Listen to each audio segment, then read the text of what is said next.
All right, so let's jump into this deep dive you requested. We're going to explore the history of the Gaudiya Math and a schism that really shook things up. Yeah. You've given us excerpts from 3 PDFs and a bunch of Facebook links talk about a tangled web. It is a fascinating mix of sources, and it's going to be interesting to see how these different perspectives come together to tell the story. Exactly. We're going to try to untangle it all for you and help you understand how significant this schism was. So to set the stage, we need to go back to the founder of the Gaudiya Math, Srila Bhaktisiddhanta Saraswati, a pivotal figure in Gaudiya Vaishnavism. Oh, he wasn't just pivotal, he was dynamic. Srila Bhaktisiddhanta Saraswati's scholarship was incredible, and he was absolutely dedicated to keeping the Gaudiya Vaishnava teachings pure. But it was his preaching style that really drew people in. And from what I'm gathering from these sources, he had quite the personality. He was known for being incredibly affectionate towards his disciples, but he also had a reputation for being strict, especially when it came to upholding the principles of Vaishnavism. Yeah, he definitely wasn't afraid to ruffle some feathers. He challenged traditional Hindu practices, which, as you can imagine, made him both a beloved leader and a target for criticism. And it's interesting how that tension might have played a role in the schism later on. Now things start to get really interesting with the story of Kunja Bihari Vidyabhusana, one of Srila Bhaktisiddhanta Saraswati's key disciples. It's a story that shows what can happen when personal beliefs clash with the expectations of a spiritual leader. It really does. Kunja Bihari Vidyabhusana performed a traditional funeral ceremony for his mother, which wouldn't be a big deal except that Srila Bhaktisiddhanta Saraswati specifically told him not to. So it seems Srila Bhaktisiddhanta Saraswati had some strong opinions about these traditional ceremonies. He did. He believed they were unnecessary and even harmful to spiritual growth. But for Kunja Bihari Vidyabhusana to defy him so directly was a huge deal. One of the sources even quotes Srila Bhaktisiddhanta Saraswati saying, "This day is the day of the downfall of the Gaudiya mission." That's a pretty intense statement. Yeah. It makes you wonder what was going through Srila Bhaktisiddhanta Saraswati's mind. It seems like he saw this act of defiance as a crack in the foundation of the Gaudiya mission. Absolutely. And that crack would only grow wider over time, eventually becoming the fault line for the power struggle that erupted after Srila Bhaktisiddhanta Saraswati's death in 1937. And that brings us to the heart of the schism. The sources describe a real succession crisis, with 2 main contenders vying for leadership, Kunja Bihari Vidyabhusana, who we just talked about, and Ananta Vasudeva. They were both prominent figures in the Gaudiya Math, but their strengths were very different. What's fascinating is they almost embody 2 vital aspects of the math.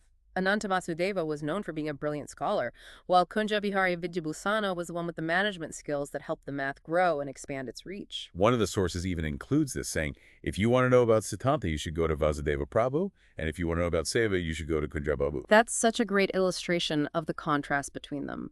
For those not familiar, Siddhanta refers to the philosophical core of the teachings, while Seva is all about the practical service and management aspects of the math. So how did these different strengths come into play when it came to deciding who should lead the Gaudiya Math? Well, both men had their supporters, and eventually the Gaudiya Math split into 2 factions.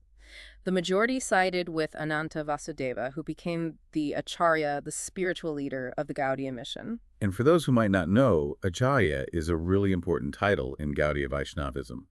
It implies a level of spiritual authority and the responsibility for passing down the teachings. Exactly. The title carries a lot of weight. And as for Kunja Bihari Vidyabhusana, he and his supporters established Sri Chaitanya Math. But it wasn't a clean break. So it wasn't just a philosophical disagreement. It sounds like things got a little messy. It definitely wasn't a simple parting of ways. There were lawsuits, accusations flying back and forth, and a real struggle for control over the various maths, that is, the temples and monasteries that belonged to the original Gaudiya Math. It's almost like watching a family feud unfold, but with the added weight of spiritual beliefs and lineage. Yeah. You know, this reminds me that even in spiritual organizations, human emotions and the desire for power can come into play. Absolutely. And it's important to remember that we're talking about real people here grappling with complicated issues of authority tradition and how to interpret their guru's teachings. Now things take another turn with a scandal involving Ananta Vasudeva. This is where the story takes on a whole new layer of complexity. This is a real turning point for sure. Rumors started circulating about Ananta Vasudeva having a romantic relationship with a female disciple, which ultimately led to their marriage. I can only imagine the shockwaves it sent through the Gaudiya mission. It seems like a pretty direct contradiction to the principles of celibacy expected of a sannyasi, a renounced spiritual leader. It was a major scandal, and it led to Ananta Vasudeva stepping down and leaving the math. But the story doesn't end there. The sources say he went even further, openly criticizing and ultimately rejecting his own guru, Srila Bhaktisiddhanta Saraswati, and the entire lineage. Wow, a complete rejection of his spiritual roots. That must have been incredibly shocking for his followers, especially after holding the revered position of Acharya. Why do you think he would do that? What could have led him to such a drastic step? That's the million-dollar question, isn't it? Was this a genuine change of heart, a result of his personal turmoil, or was there something more strategic at play? Some sources even label him a guru tyagi, which means one who rejects his guru. A serious accusation in Gaudiya Vaishnavism. It really makes you think about the complexities of the guru-disciple relationship and what happens when that bond is broken. But I think to understand his motivations, we need to look more closely at what happened next. It's interesting to note that when Ananta Vasudeva left the Gaudiya mission, his brother Bhakti Pradiptita Maharaja took over as Acharya, but he didn't stay in that position for very long. Oh, what happened? I'm sensing another twist in this story. Well, Bhakti Pradiptita Maharaja also expressed a desire to step down. The sources mention that a delegation was actually sent to Ananta Vasudeva, who was living in Allahabad at the time, to try to convince his brother to stay on as Acharya. So even after everything that had happened, some members of the Gaudiya mission still saw Ananta Vasudeva as having some authority. It appears so, at least at that point. It seems like there was still a level of respect for his knowledge and perhaps even hope for reconciliation. But sadly, Bhakti Pradiptirtha Maharaja passed away before the delegation even reached Ananta Vasudeva. What a tragic turn of events. So what happened to the Gaudiya mission then? In the end, Bhakti Kavala Audlomi Maharaja, who was one of the few disciples who had received sannyasa directly from Srila Bhaktisiddhanta Saraswati, was appointed as the new Acharya of the Gaudiya mission. So the Gaudiya mission continued, albeit with new leadership and, I imagine, a lot of internal turmoil to process. But if I remember correctly, this wasn't the end of the schism, was it?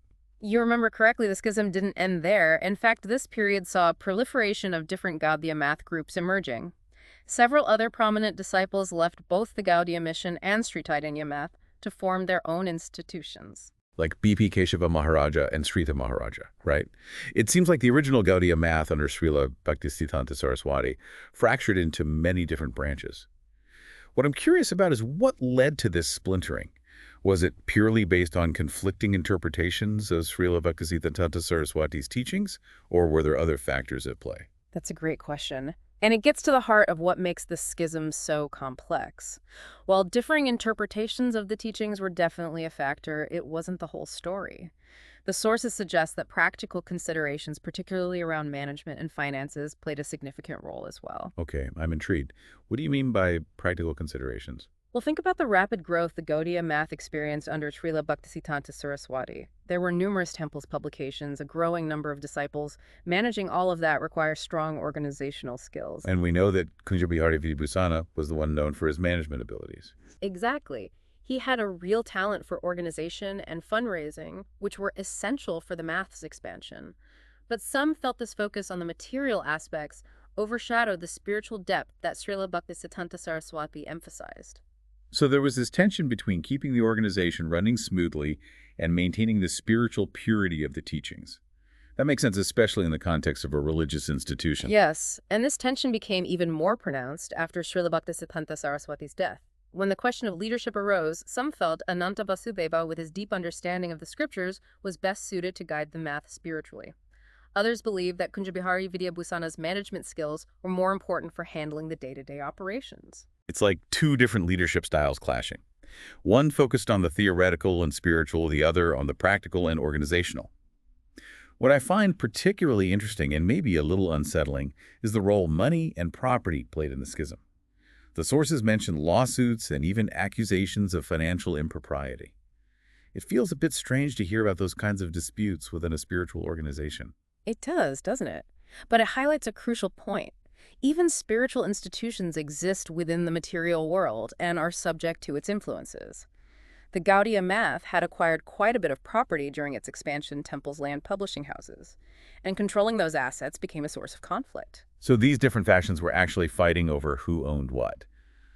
That sounds like it could get quite messy. It did get messy. The sources describe disputes over who had the right to control various maths, leading to drawn-out legal battles. There were accusations of mismanaged funds, disagreements about inheritance, even allegations of forged documents to gain control of property. Wow, it really does sound like a family feud, but with even higher stakes. This brings up a question for me about the impact on the ordinary devotees. How did they navigate all this upheaval? Did they feel pressured to choose sides? That's a really important question. And unfortunately, the sources don't provide a lot of details about the experiences of ordinary devotees. However, it's safe to assume that many felt caught in the middle. They probably had personal connections to different leaders, or maybe they just felt confused and disillusioned by the whole situation. I can imagine it was a very difficult and emotional time for many, especially for those who had joined the Gaudiya Math, seeking spiritual guidance and a sense of community. Absolutely. It's important to remember that this wasn't just a philosophical debate. It had real consequences for the individuals who had put their faith and often their lives into this institution. This raises a question for me about the personal lives of these key players. We've talked about Ananta Vasudeva's fall from grace and his subsequent marriage, but what about the other leaders? Did they also face personal challenges or scandals that contributed to the schism? While the sources primarily focus on the events surrounding the schism itself, there are some interesting glimpses into their personal lives. For instance, there's a mention of Kunja Bihari Vidyabhusana sending his son to law school to help with the legal battles. So even in the midst of a spiritual crisis, there's a sense of pragmatism and family loyalty. It's a reminder that these weren't just spiritual figureheads. They were real people dealing with family and personal matters just like everyone else. Exactly. And it's worth noting that the Gaudiya Math wasn't just facing internal challenges. The sources also mention the bombing of Calcutta by the Japanese during World War II. That must have been a terrifying time for everyone in the Math and in Calcutta as a whole. It was a difficult period. The bombings caused widespread destruction and forced many people to flee their homes. One source even mentions how A.C. Bhaktivedanta Swami, who would later go on to found ISK Khan, sent his sons to stay at Sridhar Maharaja's Math in Navadvipa for safety during the bombings. Wow, that's quite a connection. Even though these different Gaudiya Math groups were divided, they still sometimes found themselves facing common threats and offering support to one another. It speaks to a shared history and perhaps a deeper connection that transcended their differences. I think you're right. It also highlights the resilience of the Math and its followers. Despite internal conflicts and external pressures, they continued their spiritual practices, published books, and even found ways to expand their reach. It's an incredible testament to their dedication. But what I still wonder is what ultimately happened to those devotees who felt caught in the middle of this schism. Did they stay within their respective factions, or did some choose to leave the Gaudiya Math altogether? It's hard to say for sure, as the sources don't provide a clear answer. It's likely that some felt compelled to choose sides, aligning themselves with the faction that best reflected their understanding of the teachings or their personal loyalties. But it's also possible that others, perhaps disillusioned by the conflict, sought spiritual guidance elsewhere, maybe even outside the Gaudiya Vaishnava tradition altogether. It's a reminder that even in matters of faith, there's no single right path. People have different needs, beliefs, and experiences that shape their spiritual journeys. Exactly. And the Gaudiya Math schism provides a fascinating case study in the complexities of religious institutions. It shows how even in a spiritual community you have the challenges of leadership succession and the very human emotions that can influence even the most sincere spiritual endeavors. But I think to truly grasp the significance of the schism, we need to look at its lasting legacy on Gaudiya Vaishnavism today. It's like, as we've been going through all this, it's striking how this story goes beyond just one group. Yeah. It raises questions about leadership, how authority is passed on, even how knowledge is transmitted from one generation to the next. It does make you think the Gaudiya Math schism is like a case study in the challenges of succession in spiritual traditions. How do you ensure that the teachings continue when a charismatic leader is gone? And how much room is there for, interpretation within a lineage that's so rooted in tradition? Those are some of the core issues at play. And it seems like the Gaudiya Math faced a particularly difficult situation because Srila Bhaktisiddhanta Saraswati didn't clearly designate a successor. That's right. The sources are pretty clear about that. Yeah. And that ambiguity created a power vacuum that different individuals and factions tried to fill, which is what ultimately led to the fragmentation we've been discussing. Right. It makes you realize how crucial it is to have clear guidelines for succession, especially in a spiritual tradition where the lineage of the teachings is considered sacred. Absolutely. And the effects of this schism are still felt today. We talked about the proliferation of Gaudiya Math groups, each with its own take on Srila Bhaktisiddhanta Saraswati's teachings. Do you think this fragmentation has weakened the Gaudiya Vaishnava tradition as a whole? That's a tough question. On one hand, there's no denying that the schism created divisions and rivalries that continue to this day. The sources even hint at a sense of mistrust between some of these groups, with some questioning the legitimacy of other lineages. It's like the echoes of that conflict are still reverberating. There's definitely a sense of competition, even animosity in some cases. Yeah. But on the other hand, this fragmentation has also produced a remarkable amount of diversity within Gaudiya Vaishnavism. That's an interesting point. Yeah. So you're saying that there could be positive outcomes as well. I think so. These different groups have highlighted various aspects of Srila Bhaktisiddhanta Saraswati's teachings and have come up with their own unique approaches to practice and outreach. It's almost like a branching out of ideas and interpretations. So instead of seeing it as a weakening of the tradition, we could also view it as a period of growth and evolution where different expressions of Gaudiya Vaishnavism emerged. Precisely. This diversity has played a role in the global spread of Gaudiya Vaishnavism. It's given people more options to find a path that truly resonates with them, even if it deviates from the stricter interpretations of other groups. I appreciate that perspective. It reminds us that even when there's division, there's also the potential for innovation and a broadening of perspectives.